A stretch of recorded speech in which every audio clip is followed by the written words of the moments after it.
temelok semua. Gila. Ini bau temelok saudara. Mantap, mantap, mantap. Ini bau temelok dia. Oh. Okey. Ni. Aduh, putus. Sayang ni.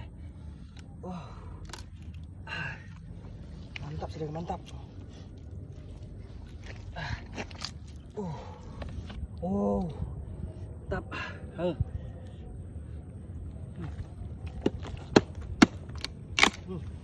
Ada lagi. Okey. Banyaknya. Dapat satu ni saudara. Dapat satu rebat ni. Rupanya banyak rupanya. Satu rumpun ni. Punya temelok banyak. Lagi.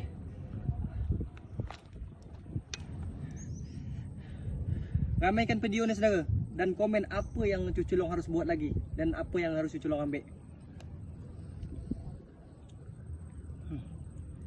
Kepala bunyi kepala. Memang mantap saudara. Saya potong jalan putus. Untuk followers. Untuk followers. Aduh, putus juga. Berjuai-juai dah. Masuk. Putus-putus lah. Okey saudara, ini tembeloknya dah dapat saudara ya. Tengok lumayan banyak saudara. Alhamdulillah saudara ya. Aduh, memang semput saudara. Kapak pun Cuculong nampak. Ni lah tepi las mata dia. Bengkok nampaknya. Padahal kuat saudara ya. Dengan kayu ini tak kuat dia. Okey saudara, Cuculong belum kurang sangat sihat badan, tapi gara-gara Mika semua Cuculong ambil belok ni biar ngilang kepeluh lah, atau ngilang kepeluh pula, ngilang kekeringat ya kan. Okey saudara, baiklah saudara, Cucu nak balik, Cuculong nak balik saudara ya. Mak Maya agak pelat saudara ya.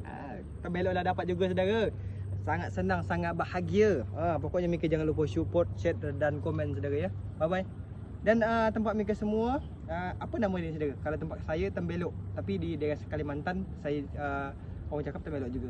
Boleh Mika komen apa benda yang kalau di dalam kayu dia bersarang saudara kat tempat Mika. Okey, bye bye.